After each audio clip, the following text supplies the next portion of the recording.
నిన్న కడప నేడు మైదుకూరు మరి రేపేంటి ముఖ్యంగా కడప జిల్లాలో రోజు రోజుకి కూడా వైఎస్ఆర్సీపీ పార్టీ అనేది పతనం అనేది రోజు రోజుకి కూడా చాలా బలహీనపడుతుంది. అది ఏ విధంగా ఉంది అని అంటే మనం ఆల్రెడీ చూసాం. రీసెంట్ గా చూసుకుంటే కడప మేయర్ కుర్చీ అనేది సురేష్ బాబుని అనర్హత వేటు కింద ముఖ్యంగా అధికారాన్ని అడ్డం పెట్టుకొని తన సొంత వాళ్ళకి పదవులు ఇచ్చుకున్నారు, కాంట్రాక్ట్లు ఇప్పించుకున్నారు అనే ఉద్దేశంతో మేయర్ పదవికి ఆయన్ని మేయర్ పదవి నుంచి దింపడం అయితే జరిగింది. అంతేకాకుండా కీలకంగా చూసుకుంటే రీసెంట్ గా నిన్న రాయచోటికి చెందిన మైనారిటీ సామాజిక వర్గానికి చెందిన శాసన మండలి డిప్యూటీ చైర్పర్సన్ ఎవరైతే ఉన్నారో జకియా ఖానం అని ఎవరైతే ఉన్నారో ఆవిడ కూడా వైఎస్ఆర్సీపీ పార్టీకి రాజీనామా చేశారు. మరి ఈ రోజు తాజాగా చూసుకుంటే మైదుకూరు నియోజకవర్గానికి చెందిన మున్సిపల్ చైర్మన్ గా ఉన్న చంద్ర అనే వైఎస్ఆర్సీపీ నేత పార్టీకి రాజీనామా చేశారు. అంటే ఒక్కొక్కటి కూడా కడప జిల్లాలో చాలా కీలకంగా మారింది. 2024 ఎన్నికలు ఏవైతే ఉన్నాయో చాలా గట్టి దెబ్బ కొట్టాయని మనం అయితే చెప్పుకోవచ్చు. కానీ అదే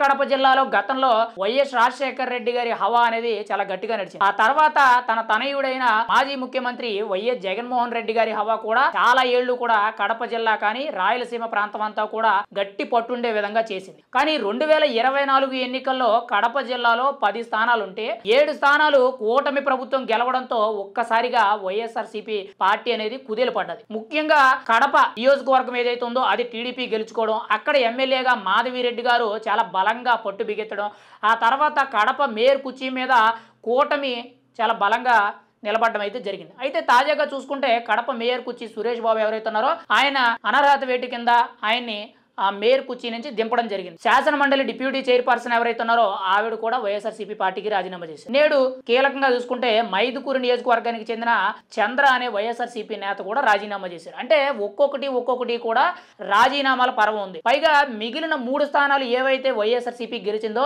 ఆ 3 స్థానాల్లో కూడా కొంతమంది చాలా వరకు కూడా అసంతృప్తితో ఉండడం చాలా కీలకమైన విషయం. ఎందుకు ఇంత రాజీనామాలు ఎక్కువ అవుతున్నాయి, అది కూడా వైఎస్ఆర్సీపీ పార్టీకి సంబంధించిన కంచుకోటలాగా ఉండే కడప జిల్లాలో ఎందుకు జరుగుతుందంటే జగన్మోహన్ రెడ్డి గారు ఎవరిని కలవడం లేదు. జగన్మోహన్ రెడ్డి గారు వాళ్ళ మాట వినడానికే గానీ పార్టీలో జరుగుతున్న అంతర్గత వ్యవహారాలే గానీ వివాదాలు ఏవైతే ఉన్నాయో అవేవి కూడా వినడానికి కనీస కలవడానికి ఎంత టైం కూడా ఇవ్వడం లేదు. ఇప్పుడు రీసెంట్ గా మైదుకూరు నియోజకవర్గ మున్సిపల్ చైర్మన్ గా ఉన్న చంద్ర గారు ఆల్రెడీ ఇప్పటికే కూడా 2-3 సార్లు తాడేపల్లి ప్యాలెస్ కి వెళ్లి జగన్మోహన్ రెడ్డి గారిని కలవడానికి ప్రయత్నం చేశారు. కానీ ఆయనకి ఎక్కడ కూడా ఇంత రవ్వ కూడా అవకాశం ఇవ్వలేదు. ఇప్పుడు ఆయన రాజీనామా చేసిన తర్వాత ఒకటే ఆరోపిస్తున్నారు, కనీసం జగన్మోహన్ రెడ్డి గారు మా మాట వినడానికి మా బాధలు చెప్పుకోవడానికి మాకు టైం కూడా ఇవ్వడం లేదు. గతంలో అంటే అధికారంలో ఉన్నారు, ఇప్పుడు అధికారంలో లేకపోయినా కానీ మాకు టైం ఇవ్వడం లేదని చెప్పి వాపోవడం అయితే జరిగింది. ఇప్పుడు కీలకంగా చూసుకుంటే కడప జిల్లాలో కూటమి ప్రభుత్వం అనేది ప్రభంజన సృష్టిస్తుంది. దానితో పాటు ఈ మే నెల 27, 28, 29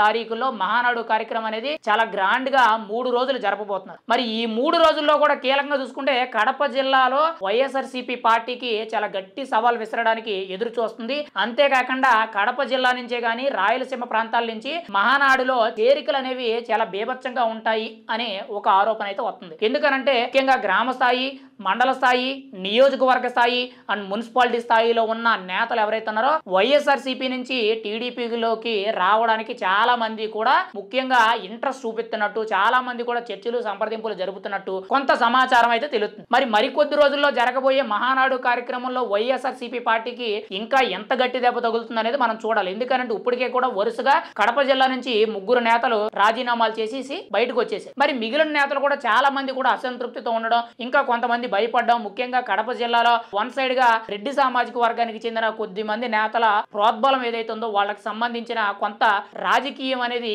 ఈ కింద స్థాయిలో పదవులు అనిపించే నేతలు ఎవరైతే ఉన్నారో వాళ్ళకి కొంత వివాదాలు రావడం వల్ల ఇది రోజు రోజుకి కూడా ముదురుతుందని కొన్ని ఆరోపణలు అయితే ఉన్నాయి. మరి ఏది ఏమైనా సరే కడప జిల్లాలో వైఎస్ఆర్సీపీ పార్టీ అనేది గతంలో కంచుకోట కింద ఉండేది. మరి ఈ రోజు కంచుకోట బద్దలయ్యి కుదేలైపోతుందని మనం అయితే చెప్పుకోవచ్చు. మరి మహానాడులో ఎటువంటి పరిణామాలు చోటు చేసుకుంటాయి, ఎవరెవరు ఆ పార్టీల నుంచి ఈ పార్టీకి జంప్ అవుతారు, వైఎస్ఆర్సీపీ పార్టీకి ముఖ్యంగా జగన్మోహన్ రెడ్డి గారికి ఇంకా ఎవరెవరు షాక్ ఇవ్వబోతున్నారు అనేది తెలియాలి. ఏది ఏమైనా సరే వైఎస్ఆర్సీపీ పార్టీ అనేది కడప జిల్లాలో రోజు రోజుకి కూడా పూర్తిగా కూడా భూస్థాపితం అయిపోయే విధంగా బలహీనపడుతుంది. మరి ఏం జరుగుతుంది, కడప జిల్లా రాజకీయం, జగన్మోహన్ రెడ్డి గారి రాజకీయం ఏ విధంగా మారుతుంది అనేది మనం అయితే ఎదురు చూడాలి.